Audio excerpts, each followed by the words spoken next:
Hi there, folks. Welcome back to Rich Reviews. I hope you're enjoying your week.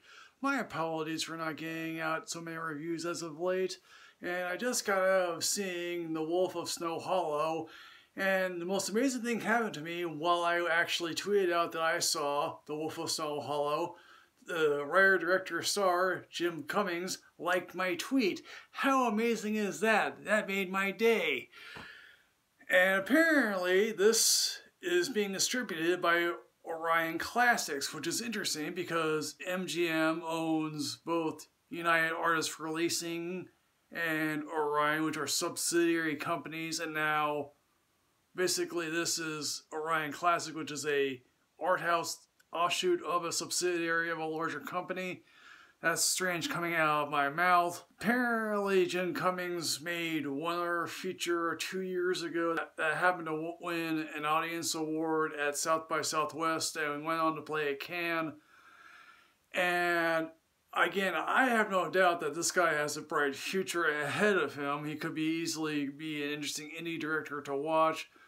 I wouldn't bet on him being any feature $200 million budget director anytime soon, but you go where the money is. And The Wolf of Snow Hollow, he plays an officer, John Marshall. His father is Robert Forster. This film is dedicated to Robert Forster before, and considering the fact that Robert Forster died just recently, Robert Forster doesn't have a lot to do. Maybe that's because the character, like himself, is just tired of all the violence and whatnot, and just wants to be at peace. Of course, this is a film in which the opening act, a couple of out-of-state tourists are in a weekend retreat, and obviously the woman is violently attacked, apparently by a large creature, or some people suspect is a serial killer. Of course, John Marshall, he is a guy that,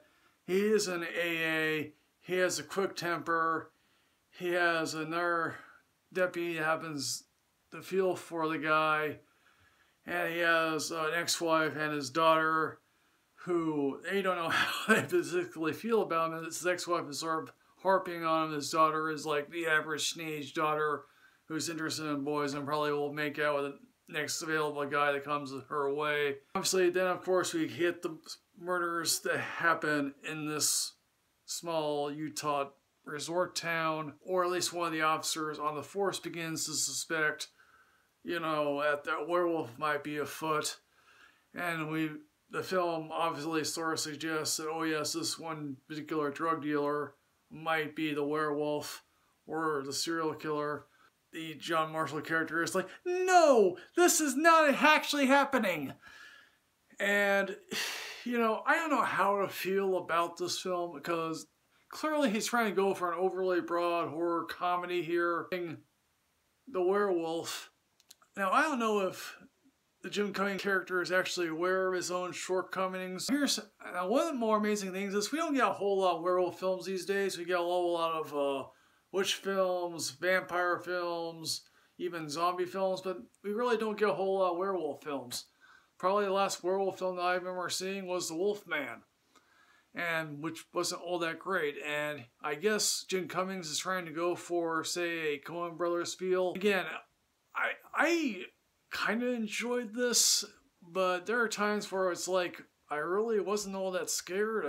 I really wasn't laughing. You really do feel for this guy because he really is trying to kick a bad AA habit, and yes, those AA meetings are always funny to watch. I've never been to an AA meeting, so I don't know if that actually happens. People who get kicked out of an AA meeting. And of course, this film sort of does get resolved, and it gets resolved in that, not necessarily Scooby-Doo-ish way, but that one particular way of one character saying something to another person that's like, yeah, how in the world did you know that to begin with? It's in color, it's in focus, and the cinematography is absolutely wonderful. I mean, I would love to go to this actual resort town. And obviously the daughter has one very interesting moment with her boyfriend in the car, and then a werewolf then attacks. The father has sort of as a response to his daughter. So in the end, folks, what I'm going to say about The Wolf of Snow Hollow, I'm going to give this, for some inexplicable reason, I'll say a subsequent weekend because I don't know how long this will play in any other place.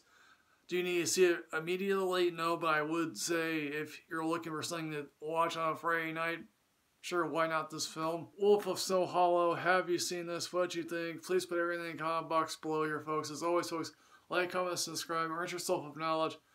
I'll see you next time, folks. I'm at Michael Richard Reviews 2 on Twitter. Yes, hooray.